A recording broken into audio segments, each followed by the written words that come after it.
Hi there, nice to have you with us once again. The World Bank claims that almost half of Africa's countries have attained middle income status. This is being threatened, however, by fluctuating commodity prices and youth unemployment, just two of maybe quite a few things that are threatening the advance of Africa. Welcome to Mansfield's Money Sense. We're coming to you from our home from home, the CNB studios in gorgeous Cape Town. This is where the World Economic Forum will be taking place from the 8th to the 10th of May. To have a look at that and what should be achieved, what we're trying to achieve there, and what can be achieved as well, we've invited Glen Ho, who's a partner at KPMG, to join us in the studio. Glen, nice to have you with us. Thank you, Jeremy. Thank you for your time. What, broad strokes here first, what do these forum leaders need to look at achieving? I think they need to look at where their growth is going to lie in their particular markets. And if they look at their particular businesses, Africa's got to be the next frontier for them really to grow their businesses any further.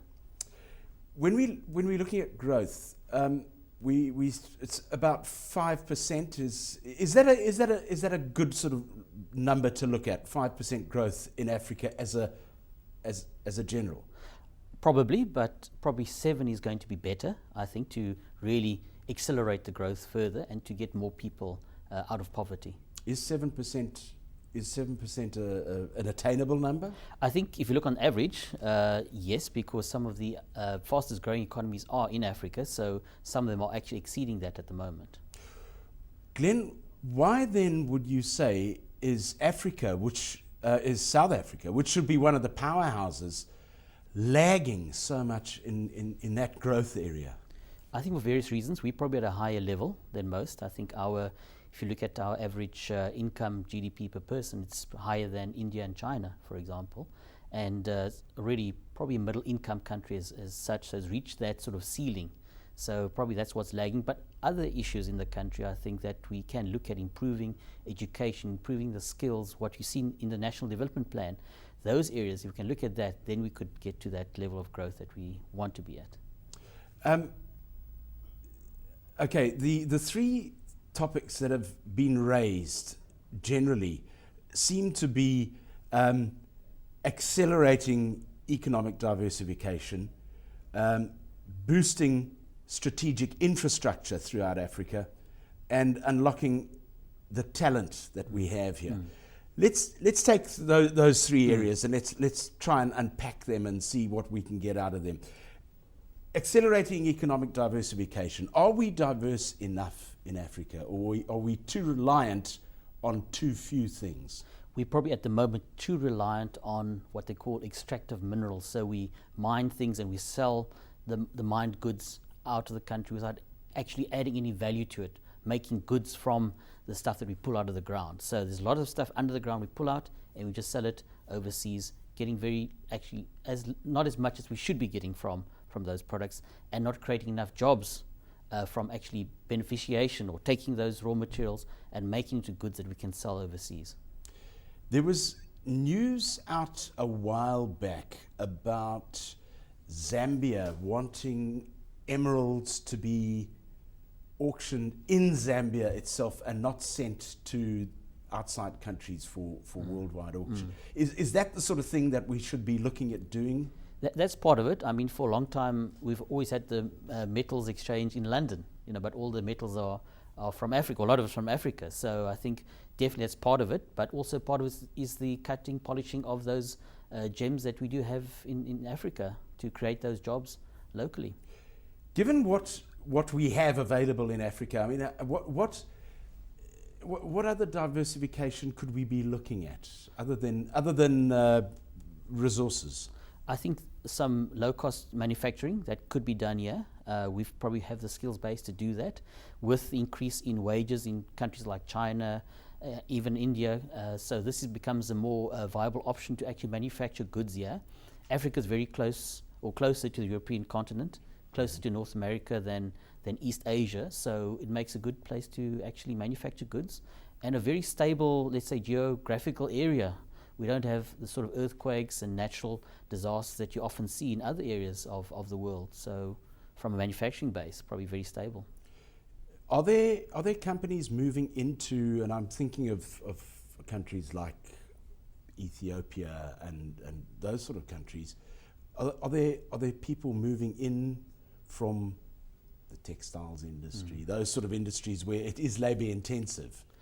Are we seeing some sort of move into Africa from that point of view? We definitely are. I think you mentioned Ethiopia. I think the shoe business, leather business, you see some thing happening there because of, number one, the labor cost, and number two, also the raw materials are very close by. So it makes it cheaper in the value chain, more cost effective to manufacture there. And also, obviously, Africa is becoming a big consumer market itself. So you want to manufacture close to your customers. Just as a matter of interest, you mentioned China before and rising salary levels there. Are those rising fairly dramatically? Very dramatically at the moment. So yeah, I think they are actually becoming almost uncompetitive, say, with Mexico. So very close to what to manufacture something in Mexico is what it costs you. But I think obviously China's got, it's not just the salary cost that matters, also infrastructure. So you mentioned infrastructure, that's also important, because when you manufacture something, it's to also get the goods out of the factories and to your market.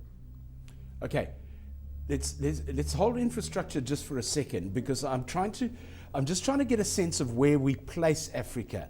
So if we've got China rising from a non-competitive point of view, and you've already seen the swing towards places like Vietnam, I would imagine then that Africa's competition we'd probably be looking at Philippines, Indonesia, those sort of areas. Correct. Is that where we're going to be? Is that where our competition lies? Correct. Probably there, Bangladesh from a textiles perspective. So those would all be your competitors, yeah.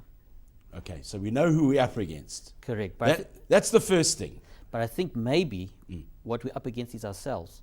Because if we can overcome that, then I think that will actually propel us forward. Instead of looking at who our competition is and actually taking our own plans and saying, this is Africa's plan, this is what we're going to do to make it, give its rightful place. Oh, okay. Now, you see, now you're opening a whole can of worms here, because whereas China is a single entity, the continent of Africa is not a single entity. Correct. And I think, am I right in saying that we are almost chop slicing and dicing ourselves into bits and pieces, because we're all negotiating different contracts with essentially sometimes the same people? Correct. Correct. How do we get that cohesion going? I think we've got to decide within Africa who's going to be good at really what. Instead of us all trying to do the same thing and then not being good at it, let us specialize in a few areas according to the different countries and then work in that sort of way. Give me examples of that, Glenn. For example, when it comes to oil refineries, do you place it close to source where you manufacture and refine the oil? For example, South Africa, high-end, high-level in terms of IT, in terms of software development. Does that become a hub now for that? An area where there's a lot of raw materials for manufacturing, say, plastic goods, say Nigeria, a lot of oil. You manufacture those goods there in that country. So basically, what the African leaders in the World Economic Forum need to do is look to the strengths of each country and Correct. Almost assign them and Correct. say, you will do plastics, Nigeria, you'll also do oil. Angola, you'll do oil and Correct. You'll do X, Y, Z. Correct. Ethiopia, you'll do manufacturing. And that way we have a united front. Correct. This sounds a bit like something that Muammar Gaddafi, the late Muammar Gaddafi, was trying to put together, this United States of Africa.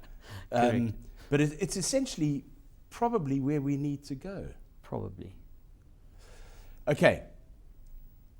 We need to get onto infrastructure. There was also news a while back, if my memory serves me correctly, of an agreement between South Africa and Botswana, and they're looking at some sort of between Transnet Freight Services and the Botswanan Railway Services, Correct. At looking at getting a railway line in from Palapai down to either Richards Bay or something to extract coal out that way.